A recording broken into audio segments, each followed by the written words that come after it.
바울에 대해서 많이 들으시고 또 바울과 관련되어 있는 여러 성경 말씀을 읽으시고 또 묵상하실 텐데요. 바울 좋은 집안에서 태어나서 좋은 교육받고 당시로서는 최고 학벌까지 이르고 또 좋은 직장에 다녔던 사람이죠.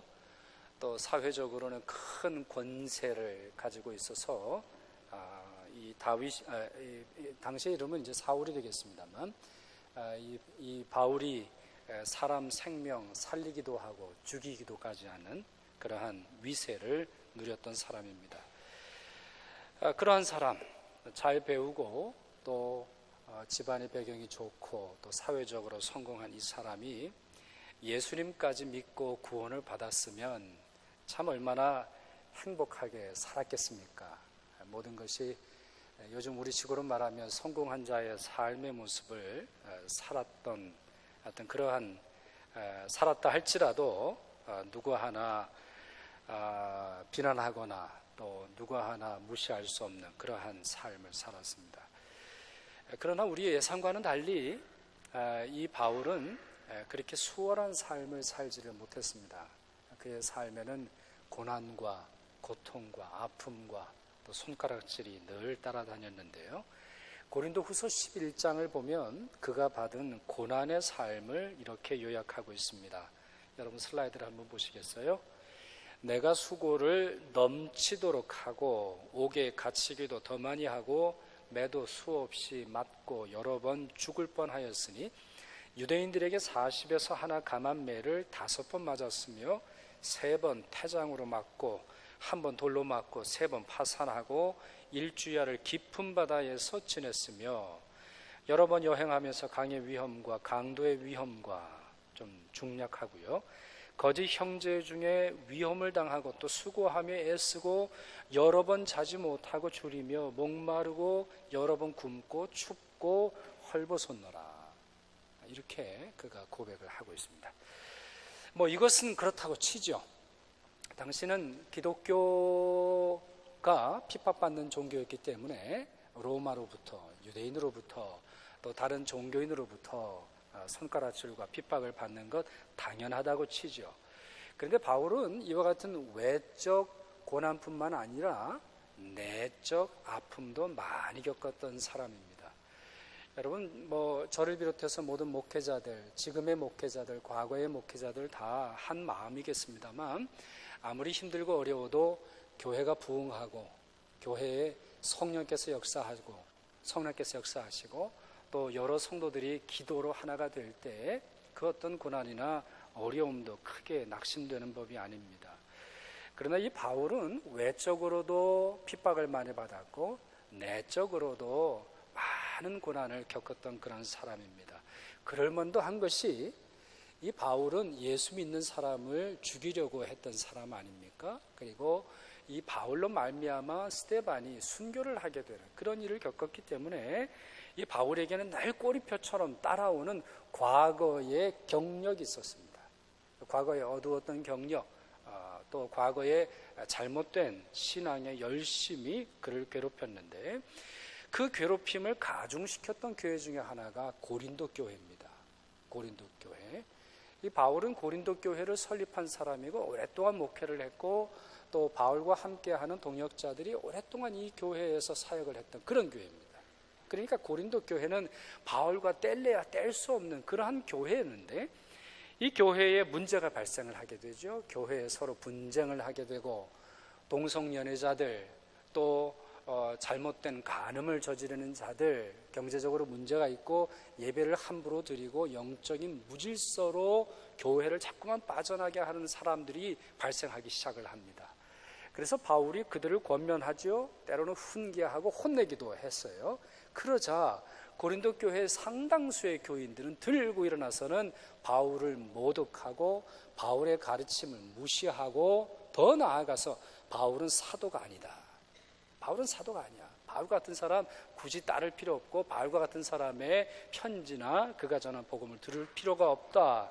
이러한 말까지 퍼져나가고 있습니다. 그러니 바울의 마음이 얼마나 아팠겠습니까? 밖으로도 어렵지요. 밖으로도 뭐 경제적으로나 정치적으로나 사회적으로나 뭐 하나 가진 거 있지도 않고, 또 교회 안에서도 어려운 일이 그에게 찾아왔을 때 그의 마음이 굉장히 어려웠을 것입니다. 이 지경이 되면 많은 사람들이 낙심하게 되겠죠. 이 지경이 되면 밤에 잠을 이루지 못해서 수면제를 먹어야 잠을 잘 수 있을 것이고, 이 정도가 되면은 소화제 없이는 밥을 먹을 수 없을 것입니다. 자기 살아온 삶을 끔찍하게 여기겠죠. 자기의 목회 전부를 한탄하게 될지 모르겠고, 자기 삶의 모습에 큰 낙담과 자괴감과 실패감을 느낄지 모르겠습니다. 그러나 바울의 마음은 달랐습니다. 바울의 그 영혼 깊숙한 데서 올라오는 대답은 전혀 달랐습니다. 고린도후서 4장 1절, 고린도후서 4장 7절, 4장 16절에서 그는 반복적으로 고백합니다. 나는 낙심하지 않습니다. 나는 낙심하지 않습니다. 나는 낙심하지 않습니다. 그 중에 한 부분을 여러분과 같이 읽어봤으면 좋겠습니다. 8절 말씀인데요, 우리 같이 한번 읽도록 하겠습니다. 시작. 우리가 사방으로 우겨쌈을 당하여도 쌓이지 아니하며 답답한 일을 당하여도 낙심하지 아니하며 박해를 받아도 버림받지 아니하며 거꾸로 들임을 당하여도 망하지 아니하고. 그는 사방으로 우겨쌈을 당하고 있었습니다. 앞에도 뒤에도 오른쪽에도 왼쪽에도 사방으로 우겨쌈을 당하고 있지만 쌓이지 않는다고 말합니다. 참 답답한 일들을 많이 만났겠지요. 그러나 낙심하지 않는다고 말합니다. 박해를 받아도 버림받은 것은 아닙니다. 거꾸로 뛰림을 당하여도 망하지는 않습니다. 어떠한 상황이 몰아친다 할지라도 낙심하지 않습니다. 이러한 바울의 고백을 여러분 들으시면서 여러분의 삶의 모습과는 어떨지 한번 비교해 보시겠습니까? 여러분은 어떻게 살아가십니까? 지난 한 주간은 어떻게 사셨습니까?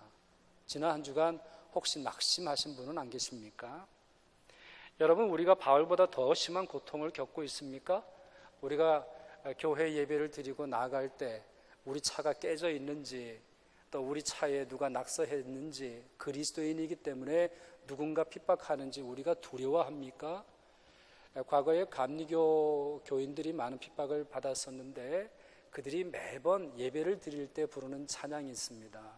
우리가 그동안 헤어져서 주님의 기쁨 가운데서 살았고 다시 만나게 되어 형제 얼굴을 보는군요. 이러한 가사의 찬양이 있습니다. 그들에게는 핍박받는 것이 일상이었기 때문에 다음 주에 우리 다시 만납시다. 이것은 굉장히 큰 축복이었습니다. 다음 주에 우리 다시 만나서 주님께 예배를 드리십시다. 이것은 굉장한 용기가 동반이 된 고백이었죠. 여러분, 우리가 사방에 우겨쌈을 당하고 있습니까? 우리가 답답한 일을 바울처럼 만나고 있습니까? 바울처럼 박해를 받고 거꾸로 뛰림을 당하고 바울처럼 가난과 배고픔과 추위와 잠자지 못함과 헐벗음을 경험하고 있습니까? 그렇지 않은데도 우리는 왜 낙심하고 살아가고 있습니까? 그렇지 않음에도 불구하고 왜 우리의 마음을 낙심의 상태에 빠져들게 하고 스스로 그 가운데서 머물고 있는 것입니까? 해답은 우리의 신앙에 문제가 있는 것이죠. 우리 안에 정말 신앙의 근본을 모르거나 망각했거나 아는 대로 믿지 않는 그러한 모습 때문인 것입니다. 그렇다면 어떤 상황에서도 낙심하지 않을 만한 이유가 무엇입니까? 오늘 본문을 영어로 읽어보면 두 개의 접속사가 나옵니다. Therefore, for라고 하는 접속사가 나옵니다. 이것이 굉장히 중요한 단어인데, 그러므로, 따라서 이런 말입니다. 바울이 낙심하지 않는 이유는 단순히 심리적인 어떤 결심이나 심리적인 자기 최면에서 나오는 것이 아닙니다. 아니면 전혀 근거 없는 자기의 생각에서 나오는 것이 아닙니다. 분명히 확실하고 분명히 영원히 기억해야 할 만한 이유 때문인 것이죠. 세 가지만 말씀을 드리죠. 첫째, 그리스도인의 능력은 애초에 하나님께 있기 때문입니다. 그러니 낙심하지 않습니다. 7절 보실까요? 우리가 이 보배를 질그릇에 가졌으니 이는 심히 큰 능력은 하나님께 있고 라고 말하고 있습니다. 그러므로 어떻게 해요? 낙심하지 않아요. 나는 예수 믿기 전에도 질그릇이었고 예수 믿은 후에도 질그릇이에요. 예수 믿었다고 뭐 내가 갑자기 뭐 금그릇 되고 은그릇 되고 화려한 뭐 보석이 박힌 그릇이 되는 것이 아니에요. 나는 질그릇으로 만들어졌어요. 이 질그릇이라고 하는 단어는 내세울 것 없는 외모나 실력이나 우리의 모습 그 이상의 의미를 갖고 있어요. 우리는 그냥 흙덩이라는 거예요. 우리는 그냥 먼지에 불과하다라는 거예요. 전적으로 무능한 존재라고 하는 겁니다. 전적으로 무가치한 존재라고 하는 거예요. 근데 바울은 이와 같은 질그릇 된 모습과 함께 무엇을 말하느냐? 질그릇 안에 무엇이 있느냐는, 질그릇 안에 무엇을 담아내느냐, 이것이야말로 우리의 참된 본성, 우리의 참된 모습을 나타내는 것이다 말하고 있는 것입니다. 여러분 집에도 화분이 많으신지 모르겠습니다. 저도 저희 집에 뭐 화분이 그래도 한 20개가량은 되리라고 생각을 하는데, 그 중에 이제 테라코타라고 하는 것이 있죠. 유약을 칠하지 않고 그냥 막 쓰는 그러한 화분들이 있습니다. 근데 이것들 참 잘 깨지더라고요.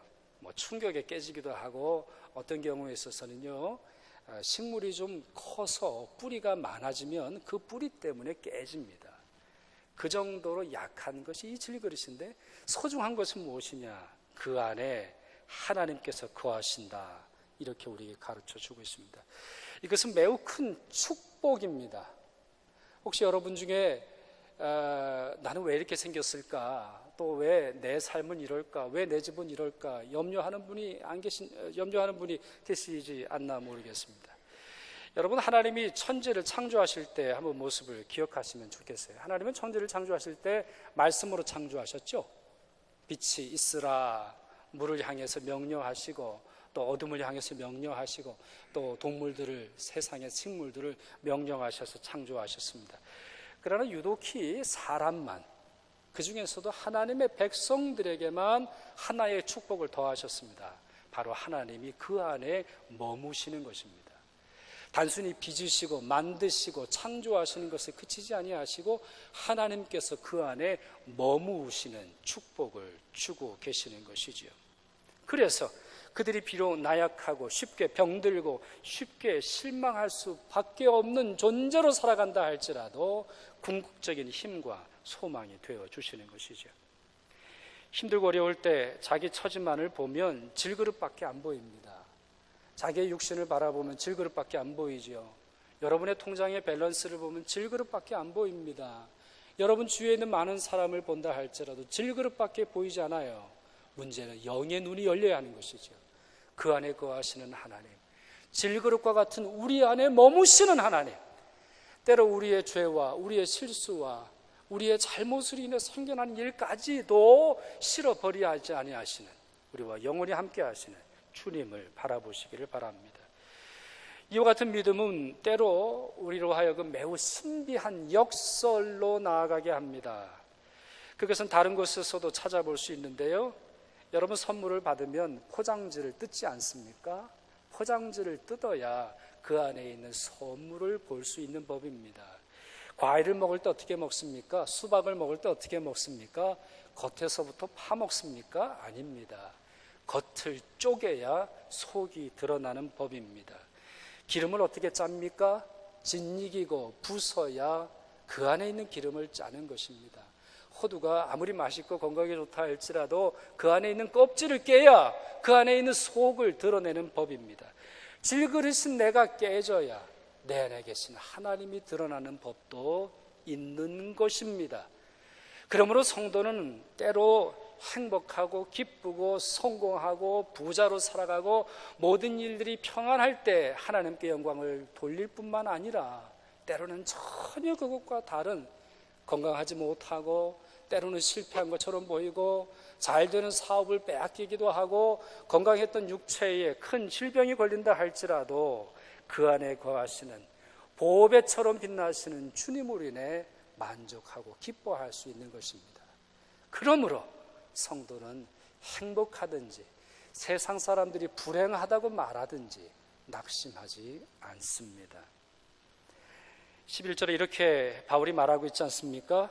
우리 살아있는 자가 항상 예수를 위하여 죽음에 넘겨짐은 예수의 생명이 또한 우리 죽을 육체에 나타나게 하려 함이라. 예수의 생명이 죽을 우리 몸에 나타나는 것, 이것이야말로 성도의 큰 축복이다 가르쳐 주고 있습니다. 두 번째는요, 그리스도인의 고난은 교회와 성도들을 더 강하게 합니다. 또 다른 역설의 모습일 수 있습니다. 그리스도인이 겪는 고난은 자기뿐만 아니라 다른 형제와 자매, 특별히 교회를 더 강하게 할 수 있습니다. 그러니 낙심하지 않습니다. 목사 들으라고 우스갯 얘기들을 많이 만드는데요, 역시 비슷한 이야기입니다. 한날 같은 날 택시 운전사 한 분과 또 그 교회를 담임하는 목사님 한 분이 천국에 가게 됐습니다. 그런데 이 택시 운전사가 총알 택시 운전사입니다. 여러분, 총알 택시 타보셨습니까? 너무 빨리 달려서 총알 택시라고 그럽니다. 저도 예전에 분당 살 때 양재에서 이제 택시를 타면 제 기억으로 한 2분 정도의 분당까지 가더라고요. 강남에서 분당까지 한 2분 걸렸나? 한 5분 걸렸나? 제 기억으로는 180에서 160km를 달립니다. 엄청나게 달립니다. 그것도 이제 합승을 해서 혼자 가는 게 아니라 합승을 해서 총알처럼 운전을 한다 그래서 총알 택시라 그럽니다. 자, 이 두 분이 하나님 앞에 섰는데 목사님이 은근히 이제 기대를 하는 거죠. 목사가 왔으니까 적어도 택시 운전기사보다는 자기를 좀 더 칭찬해 주시겠거니 이렇게 생각을 했는데 전혀 그 예상과는 달리 하나님이 이 총알 택시 운전기사를 더 칭찬하시는 거예요. 더 칭찬하시고 아주 잘했다 그렇게 이제 말씀하시는 겁니다. 그래서 이 목사님이 그 이유를 물었더니 하나님이 이렇게 대답하셨답니다. 너는 늘 사람을 졸게 했지만 택시기사는 사람들을 늘 기도하게 했느니라. 늘 기도하게 했느니라. 여러분, 오늘 오실 때 우리 부인이 운전하고 오셨어요? 남편이 운전하고 오셨어요? 우리 때로 부인들은 잘 기억하십시오. 여러분들이 운전할 때 남편들이 열심으로 기도하는 걸 잘 이해하시면 좋겠어요. 그러니까 이 총알 택시 탔으니 얼마나 두렵겠어요. 두려우니 얼마나 열심히 기도하겠어요. 주님, 저희와 함께 하옵소서. 요단강은 아직 건널 때가 되진 않았는데 주님 도와주옵소서. 얼마나 열심히 기도했겠습니까? 많은 경우 우리의 예상과는 달리, 우리의 생각과는 달리 고난이 우리를 기도하게 합니다. 좋은 일이 있어서 기도하면 참 좋을 텐데 모든 것이 그냥 만사형통에 모든 것이 잘 되면 참 기도하면 좋을 텐데 그게 잘 안 됩니다. 이것은 개인적으로 경험하는 것뿐만 아니라 공동체가 함께 경험하는 진리이기도 합니다. 여러분, 구역에서 누가 아프면 얼마나 열심히 기도합니까? 아프리카에서 가뭄이 생기고 어디서 전쟁이 생긴다고 해서 우리가 마음속에 감동 속에 마음의 간절함 속에 기도가 잘 안 나오잖아요. 그런데 우리의 이웃, 우리의 형제, 우리의 가족이 아프고 힘들면 얼마나 간절히 기도하게 되느냐는 말입니다. 바울이 12절에서 이렇게 말하지요. 그런즉 사망은 우리 안에서 역사하고 생명은 너희 안에서 역사하느니라. 우리와 너희가 누구예요? 우리는 목회자들을 말하는 거고 너희는 누구를 얘기해요? 고린도 교회 교인들을 말해요.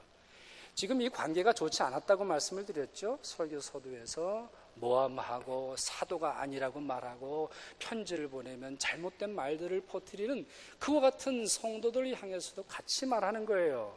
사망은, 고난은, 배고픔은, 눈물은, 아픔은 우리 안에서 역사하지만 그걸로 끝나는 게 아니라, 그것 자체로 열매를 맺는 것이 아니라, 그걸로 결론을 짓는 것이 아니라 당신들 안에 큰 생명의 역사가 나타나고 있습니다. 그렇게 말하고 있어요.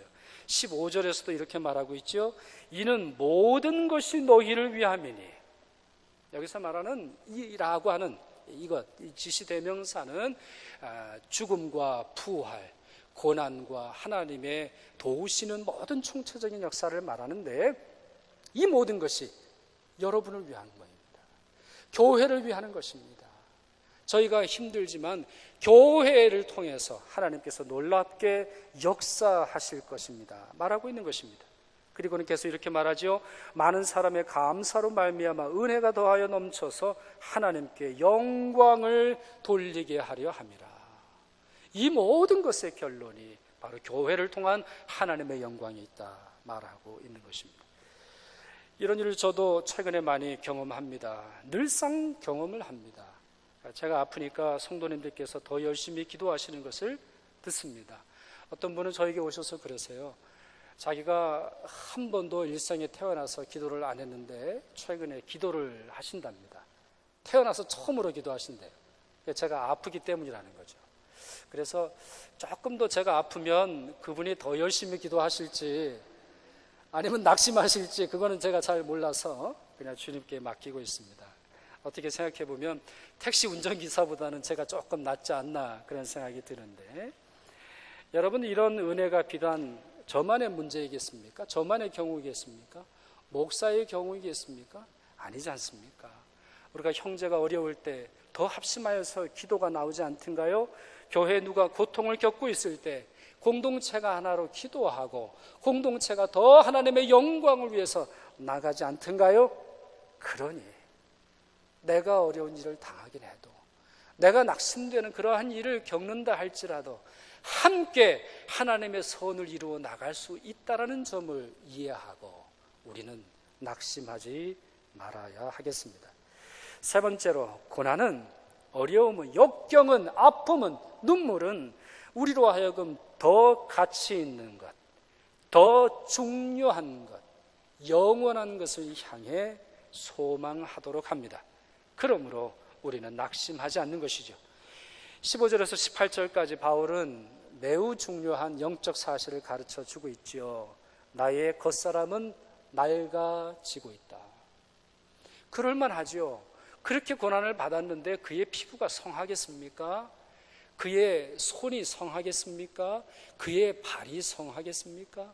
그의 몸 구석구석이 쑤시고 다치고 터진 살이 아물러서 흉터가 남아있지 않겠습니까? 겉사람 쇠하는 법입니다. 겉사람 시간이 지나가고 상황이 지나가면 낡아지는 것입니다.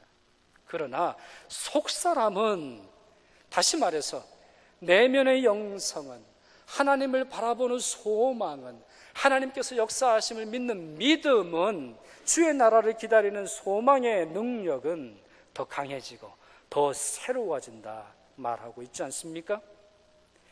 피부암에 걸린 사람 값비싼 화장품을 찾지는 않겠지요. 피부암에 걸려서 자기의 살이 터져 나가고 약이 필요한 사람이 고급 화장품을 찾고 고급 화장품을 통해서 자기의 아름다움을 뽐내려 하지는 않을 겁니다. 자녀가 큰 사고를 당해서 생사의 갈림길이 놓여져 있을 때 좋은 대학 가지 못한 것 때문에, 좋은 직장 가지 못한 것 때문에, 더 많은 돈 벌어들이지 못하기 때문에 안타까워하는 부모는 거의 없을 겁니다. 고난은 때로 우리로 하여금 가장 중요한 것을 발견하게 합니다. 가장 소중한 것을 발견하게 합니다. 우리의 생명, 우리에게 주시는 사랑, 우리에게 주시는 소망의 능력을 바라보게 하는 것이죠. 17절에 바울은 환난을 잠시 받는 경한 것이다 그렇게 말합니다. 잠시 받는 경한 것이다. 환난이라고 하는 것 아무리 커 보여도 잠시 받는 경한 것입니다. 근데 여러분, 이 고난만 그런 게 아니에요. 우리의 인생이라는 게 그렇지 않습니까? 영원한 하나님 나라에 비교해 보세요. 영원한 하나님 나라, 그 천국의 비함이 이 땅의 삶은 너무 짧은 거예요. 이 땅에서의 삶의 쾌락이든지 즐거움이든지 행복이든지 아니면 이 땅의 살면서 겪는 여러 고난이든지 너무 짧은 거예요. 그 모든 것들은 그냥 지나갈 뿐이에요. 정말 중요한 것은 영원한 영광에 중한 것이에요. 그것을 언제 발견해요? 바로 이 땅에서. 바로 이 땅에서 살아갈 때, 때로 고난을 당하고 어려운 일을 당할 때 그와 같은 것을 발견하고 주님께 기뻐할 수 있지요. 그러므로 잠시 받는 경한 고난을 당할 때 성도는 낙심하지 않아요. 이제 그에게 찾아올 정말 영원하고 영광에 중한 것을 바라보는 것이죠. 우리 주위에는 지독한 어려움 속에서도 웃음을 잃지 않는 분들이 많이 있어요. 믿음을 잃지 않는 분들이 많이 있어요.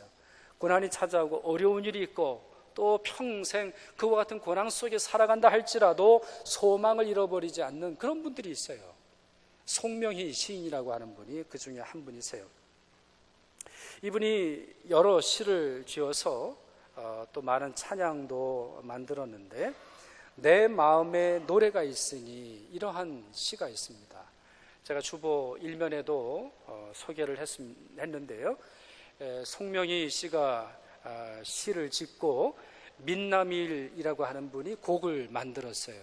그런데 얼마나 은혜로운지 몰라요. 얼마나 은혜로운지 모르고 또 오늘 우리 성가대의 찬양이 내 마음에 한 노래가 있으니 평화가 임한다라고 하는 그러한 찬양을 부르셨는데 제가 한번 시를 읽어볼게요. 고난 중에서도 왜 성도는 찬양하게 되는지, 왜 성도는 한숨을 쉬거나 낙심하거나 좌절하거나 절망하지 않고 오히려 평강이 넘쳐나고 기쁨이 솟아나는지 한번 제가 읽어보겠습니다. 내 마음에 노래가 있으니 세상이 나를 요동하여도 내 마음으로 내 주를 노래하리라. 내 주를 노래하리라. 내 영혼에 찬양이 있으니 사단이 나를 시험하여도 내 영으로 내 주를 찬양하리라. 내 주를 찬양하리라. 내 중심에 기도가 있으니 사망이 나를 결박하여도 내 중심으로 내 주께 기도하리라. 내 주께 기도하리라. 내 마음에 노래가 있으니 세상이 나를 요동하여도 내 마음으로 내 주를 노래하리라. 내 주를 노래하리라. 사랑하는 여러분, 질그릇과 같은 여러분의 몸과 마음이 산산조각이 난다 해도 낙심하지 마십시오. 사랑하는 가족이 먼저 떠난다 할지라도 낙심하지 마십시오. 여러분 눈에 보여지는 수많은 것들을 잃어버린다 할지라도 낙심하지 마십시오. 때로는 우리가 이 세상에 살면서 사람들은 우리를 실패자로 부르는 순간이 찾아온다 할지라도 낙심하지 마십시오. 경주는 끝난 것이 아닙니다. 우리가 살아가야 하는 삶은 이 세상에서 끝나는 것이 아니라 우리의 종점은, 우리 삶의 마지막은 영원한 천국으로 이어져 있는 것입니다. 그러므로 어떠한 일을 당해도 낙심하지 마십시오. 어떠한 일을 당해도 우리 성가대가 찬양한 것처럼 여러분 안에 거하는 주님의 평강으로 만족하시고 천국을 바라보십시오. 기도하겠습니다.